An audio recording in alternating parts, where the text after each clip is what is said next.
Many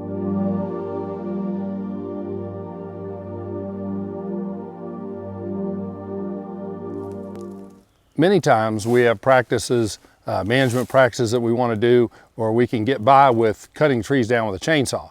And this is a situation here where we've got a number of small trees in this stand, beech, maple, other typical understory trees, and we want those removed before we do a timber harvest.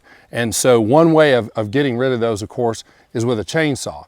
And remember that you have all your personal protective equipment on, like we have here, and then go through the process of cutting all these unwanted trees in your woods.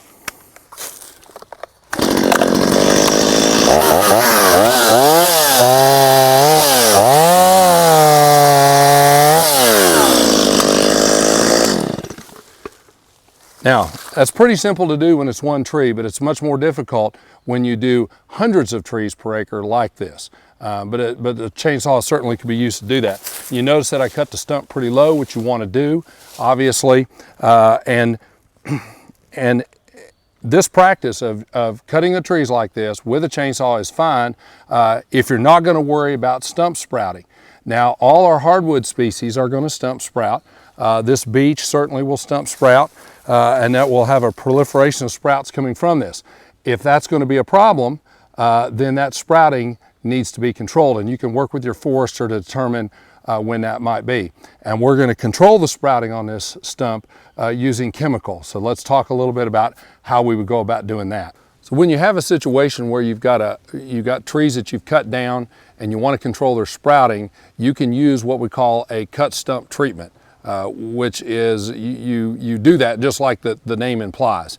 You cut the trees down, creating a stump, which we've done here. We've cut a small beech tree down. We want to make sure that it's not going to sprout. So we can take chemical that's labeled for this use, for this cut stump treatment, and we're going to simply spray the top of that stump and wet it down thoroughly, so that entire small stump like that has chemical on its surface.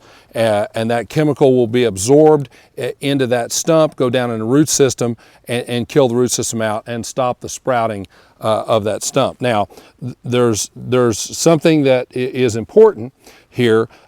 This treatment can only be done on stumps that are fresh.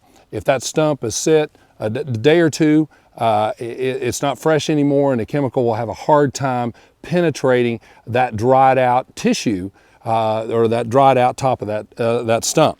The chemical label will tell you how long you have once you cut that stump to apply the chemical. It would be 2 hours, could be 8 hours, but certainly it's the day that you cut, and the fresher the better.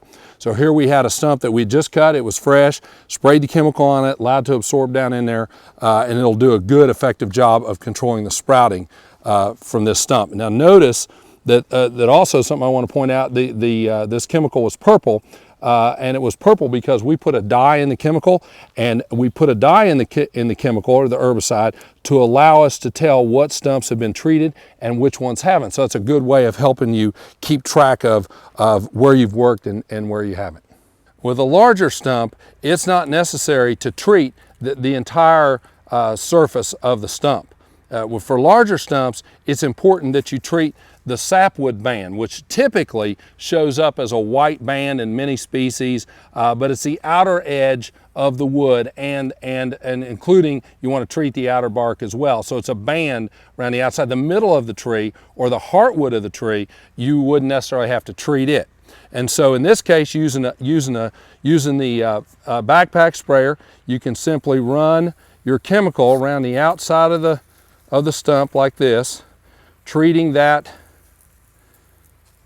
surface area on the outside of the stump and the bark, and that's where the living tissue is at, and that chemical will be absorbed down in the stump, transferred into roots, and ultimately stop the sprouting.